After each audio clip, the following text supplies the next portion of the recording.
जेव्हा त्यांचं सहस्त्रचंद्र दर्शनाचा कार्यक्रम झाला तेव्हा मला कोणीतरी सूचना दिली होती की हा 81 वर्ष पूर्ण झाली की सहस्त्रचंद्र दर्शनाचा कार्यक्रम असतो. मला खरंच त्याची फारशी माहिती नव्हती. मग तेव्हा माझ्या एक मनात असं आलं की कार्यक्रम सहस्त्र दर्शनाचा तर होईलच, पण त्याच्याऐवजी एखादी स्कॉलरशिप्स ह्या देशात दिल्या जातात, इन्स्टिट्यूट्स अनेक देतात, पण फार कमी संस्था आहेत ज्या फेलोशिप्स देतात. ही फेलोशिप्स देतात, त्याच्यामुळे या फेलोशिपवर काम करणं गरजेचं आहे. त्याच्यामुळे शरद पवार इन्स्पायर फेलोशिप ही आम्ही सुरू केली 5 वर्षापूर्वी आणि त्याच्यातून 40 फेलोशिप्स या शेतीमध्ये आणि त्याच्यात त्यांना ट्रेनिंग मिळतं. हे कृषी विज्ञान केंद्र बारामतीत आणि सह्याद्री ॲग्रो इथे वर्षभर या मुलांना ट्रेनिंग मिळतं आणि मग व्यवसाय करायला, शेती करायला त्यांना खूप एक हँड होल्डिंग ज्याला आपण म्हणतो तो आम्ही करतो. त्याचबरोबर मराठी भाषा जगावी, टिकावी आणि त्याच्यातलं जे नवीन मुली काही मराठीत लिहू पाहतात, त्यांची काही पुस्तकं असतील, कवितांचे संग्रह असतील किंवा एखादं चांगलं नाटक असेल, हे लिहिण्यासाठी आम्ही प्रोत्साहन देतो. असे 10 फेलोशिप्स आम्ही मराठी लिखाणासाठी देतो. आणि त्याचबरोबर महाराष्ट्रातले जे मराठी माध्यमातले जे शिक्षक आणि शिक्षिका आहेत त्यांच्यासाठी ही फेलोशिप आहे, जे कोणी काही शिक्षणात वेगळं करू पाहत आहे.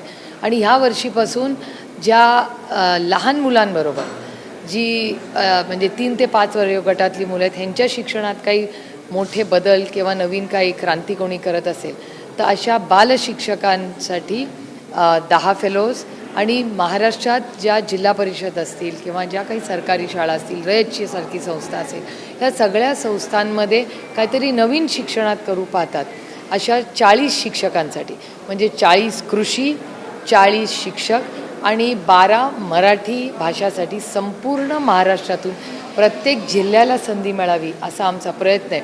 आणि पुढच्या वर्षीपासून एक फेलोशिप आम्ही महिलांसाठी सुरू करतो. म्हणजे आदरणीय पवार साहेबांना शेती, शिक्षण, सामाजिक परिवर्तन अशा वेगवेगळ्या विषयांच्यामध्ये ज्याच्यात त्यांचं योगदान राहिलेलं आहे, त्यांना आवड आहे, अशा विषयांमध्येच आम्ही ही फेलोशिप करतो आहे.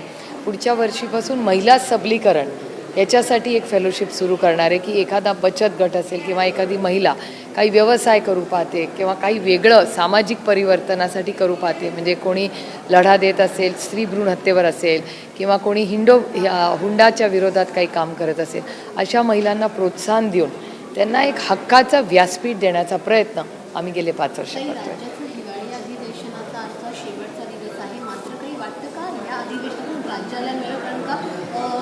महिलांच्या सुरक्षिततेचा मुद्दा उपस्थित झाला, आपल्या हवामानाचा, प्रदूषणाचा मुद्दा आहे, हे सगळे मुद्दे कुठेतरी मागे पडले असं वाटतंय का? मला काही आश्चर्य वाटत नाही. याचं कारण असं की एक तर हे सेशन खूपच लहान आहे, म्हणजे जेमतेम 8 दिवसाचं पण सेशन आहे हे, नाहीच आहे कदाचित. त्यात गोंधळ, आरोप प्रत्यारोप, चर्चा, ह्या ज्या चर्चा झाल्या हे मला तरी अपेक्षित होत्या की आम्हाला त्याच्यातून काहीतरी शिकायला मिळेल. आणि बघा, विरोधक असलो तरी राज्याचं हित हे आमचा केंद्रबिंदू आहे. त्यामुळे राज्यात ज्या गोष्टी होत असतात किंवा महाराष्ट्रातली आर्थिक परिस्थिती ह्याच्यावर विरोधकांनीही चर्चा मागितली होती, पण ती काय चर्चेला सकारात्मक असं दिसत नाही किंवा तशी काही चर्चा की महाराष्ट्राची काय परिस्थिती आहे, पोल्युशनची काय परिस्थिती आहे, विकास कुठे येतो आहे, इन्व्हेस्टमेंट्स काय किती येत आहेत, ह्या सगळ्या म्हणजे साधारणपणे आम्ही जेव्हा दिल्लीत बसतो आमचं सेशन 3 ते 4 आठवडे चालतं आणि या सगळ्या विषयांवर आमची अपेक्षा असते की भारत सरकारने उत्तर द्यावं. आणि अनेक वेळा चांगली चर्चा होते. आमच्या काही सिलेक्ट कमिटीज आहेत, जॉईंट कमिटीज आहेत. आता आमची एक IBC म्हणजे इन्सॉल्व्हन्सीवर एक बिल येतं आहे, त्याच्यावर आमची कमिटीचं काम खूप चाललेलं आहे. काही जॉईंट पार्लमेंटरी कमिटीज आहेत. अशा केंद्र सरकारमध्ये संसदेमध्ये 3, 4, 5 आठवडे आमचं संसद चालतं, चर्चा होते, लढाईही होते. शेवटी लोकशाही आहे, मतभेद असले पाहिजेत, मनभेद असता कामा नये, पण टोकाच्या भूमिका घेतल्या जातात.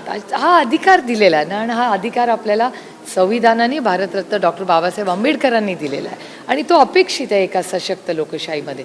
पण दुर्दैवाने महाराष्ट्रामध्ये मी बघते दरवर्षी संसदेचे दिवस कमीत होत चाललेत असेंब्लीचे, आणि फारशी चर्चा जी राज्याच्या हिताची आहे किंवा विकासासाठी आहे.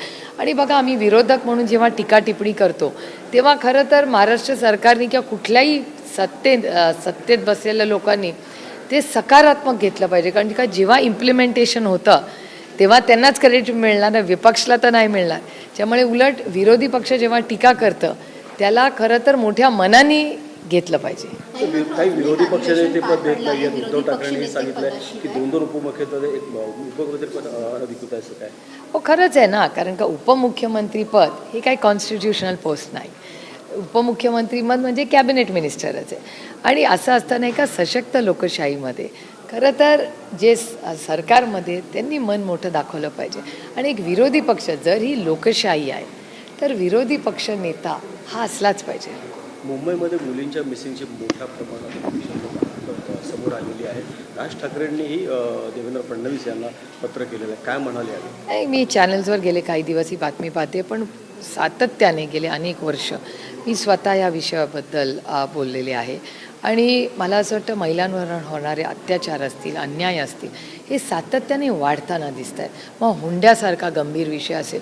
आता तर माझी अपेक्षा आहे, आणि जरी मी विरोधात असले तरी माझी अपेक्षा आहे की महाराष्ट्राच्या मुख्यमंत्र्यांनी काहीतरी धोरणात्मक निर्णय या भागात, म्हणजे जर स्त्री भ्रूणहत्या असेल किंवा हुंडा असेल किंवा तुम्हाला आठवत असेल हागवणींची जी केस झाली किंवा डॉक्टर मुंडेंची केस झाली, ह्याच्यावर चर्चा अपेक्षित आहे ना असेंब्लीमध्ये, की मग आणि माझी अपेक्षा आहे की विरोधी पक्ष आणि सरकारने एकत्र जॉईंट स्टेटमेंट काढायला पाहिजे की आज नंतर महाराष्ट्रात कुठल्याही स्त्री भ्रूण हत्या झाली किंवा हुंडाबळी झाला तर आम्ही आमचे सगळे राजकीय मतभेद ठेवून कधीतरी आपले जोडे विचार बाजूला ठेवून सामाजिक परिवर्तनासाठी महाराष्ट्रासाठी आपण एकत्र लढलं पाहिजे. ही भूमिका सत्ताधाऱ्यांनी घेतली पाहिजे, हीच आमची अपेक्षा आहे. शक्ती कायदा कुठेतरी पास होत नाही आहे, कारण की केंद्राकडे पाठवलेला तो आणखी परत आता राज्य सरकारकडे आलेला आहे. नाही, शक्ती कायद्याबद्दल आम्ही आधीपासून म्हणतोय की सविस्तर चर्चा झाली पाहिजे. महाविकास आघाडीच्या काळात हा पाठवला होता. गेले 11 वर्ष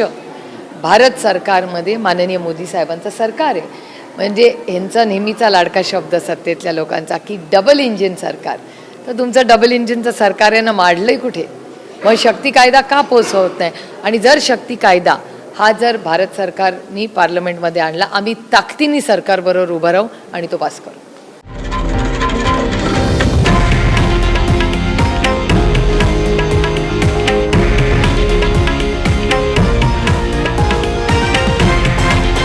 हे आहे देशातील नंबर 1 न्यूज नेटवर्क आणि आपण पाहत आहात TV9 मराठी, एकमेव.